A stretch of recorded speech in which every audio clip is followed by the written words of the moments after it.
Hi, this is Jacqueline from Mid-Michigan Community College from our abnormal psychology class.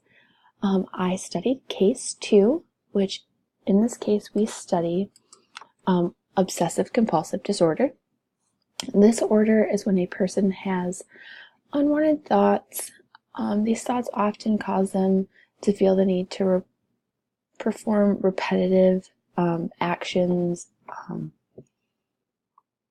and it can be very disruptive to their daily lives. The onset of OCD typically is during early childhood to early adulthood, pretty much ranging between 4 to 25 years in age. For the subject in this case, Sarah, she starts to really see her OCD progress around the age 18 as she goes off to college. Now, primarily, she has a few different things that she obsesses about. One of those being checking the door to make sure it's locked. Especially while she was in college, she was always worried that she wasn't going to lock the door properly, and potentially her roommate could become harmed, and she would feel like it was all her fault because she didn't lock the door. Or maybe her roommate's things would be taken, but she was just really worried about having something negative happen just because of that one simple thing. Additionally, she would pay her bills. Like, say she paid her bills online, she would be double checking the date, double checking the amount she paid, making sure that it actually submitted, then going back to make sure the payment went through, even calling the company sometimes to make sure that they got her payment, because she was just worried that she was going to have some type of neglect on her bills and what might progress if she didn't do it properly. And then with her driving, she's worried when she hits like a small bump in the road, did I just cause an accident? I should turn around and go back and look. Did I just run somebody over? Like, her mind just takes it to the extreme when normally, we hit a bump in the road and we think, oh, well, there was a pothole. Then at home, she always feels the need to check her appliances. Did I turn the stove off? A lot of us have that thought run through our mind, but she goes back and checks multiple times in the morning before she can leave for work. Is the stove off? I haven't used it in 3 days, but is it off? Did I leave the water running in the bathroom, or did I turn it off? Are the lights on?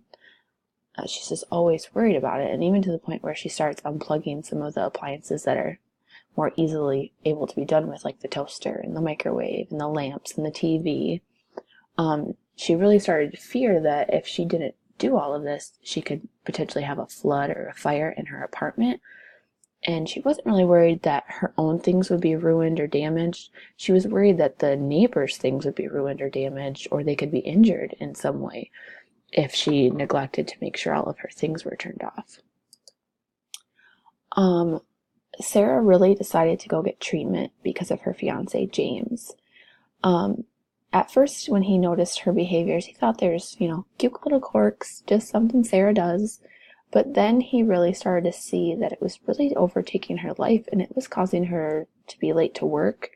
Even though she didn't have a set time she had to be there, she'd end up arriving later than she planned on, so she'd have to stay even later because she'd be turning around to go back and check on the road on the way to work. Did I accidentally hit somebody? Taking the time to unplug all those appliances and then double checking to make sure they're actually unplugged. He was just concerned, so he told her when they got engaged, it's not an ultimatum. I love you, we're going to get married, but I really want you to get help because I'm worried that we're going to make all these wonderful plans for our life together, and as we move on, they're going to just unravel and fall apart because we're not able to do anything because your obsessions are just going to get more and more and worse and worse. And he just really didn't want to see that happen for her. Now, when she finally goes to treatment, she sees this doctor, and they actually do a couple of different methods with her, which I actually found really refreshing to see that the doctor didn't instantly say, you need to be on medication. Let's, give you this big dose of Prozac or Vibrid or whatever, the medication might be. They actually took a very much therapeutic approach. One of those therapies was exposure and response prevention. This is when they would expose Sarah to the things that made her anxious, but then they would prevent her from actually performing the tasks. You're at home and I want you to use the stove once in the morning and once at night, and turn it off and don't check that it's off. You know it's off because you just turned it off when you finished using it. I don't want you to check it anymore. And that's, it helped Sarah quite a bit. And then there's also the cognitive approach. This is when the patient's thoughts that they have that are really intrusive, just kind of letting the patient know that, it's normal to have these thoughts from time to time, but when it's, happening on a daily basis, or when certain things happen, you always have this negative thought about someone being injured, someone you love dying, your house burning down. It's not normal to have those thoughts every step through life. So one of the things they did was they actually were tracking these obsessions and her compulsions to do these acts. There was an app that was able to be downloaded, I believe, to her phone. And then by recording the different things that Sarah came into contact with during the day that made her feel anxious, they were able to kind of narrow down the types of anxiety she was having. So she was having anxieties to a lot of household things, obviously, with her appliances and the need to unplug them and check them. And then the driving, with having to double back and check to make sure she didn't accidentally cause an accident and not, have actually needed to stop at the time of the accident. And then she had actually a lot of destructive thoughts and imagery about stabbing people, about, she'd see a book of matches and think, did I just light a fire? Did I burn the house down? I don't think I even touched the matches, but let me go back and check to make sure I didn't. And then what they did is they did this other type of treatment where they record all of these destructive thoughts that she's been having. And then Sarah actually listens to them each day. And then the goal here would be to desensitize her to the destructive thoughts and the images that are in her mind. That way she realizes, it's normal to think it. Okay, I thought about this scenario where I stabbed this person, but now that I'm hearing it more, in my mind, it's not as vivid. And by it being, able to be less vivid, she kind of started to realize that it didn't need to overtake her life. She couldn't, function when she had those thoughts before. You sit there and you think about somebody becoming hurt, and, it might bring tears to your eyes and make it so that you're not able to get up and do the things you were needing to do at the time. But by doing all of this, this actually helped her to move on from those thoughts. By her 7th session, she had overcome her household obsessions and compulsions. She didn't feel the need to check on all of her appliances so much and have everything unplugged. She had made tremendous progress with that. And in this text, we actually find quite a few different types of obsessions that Sarah has.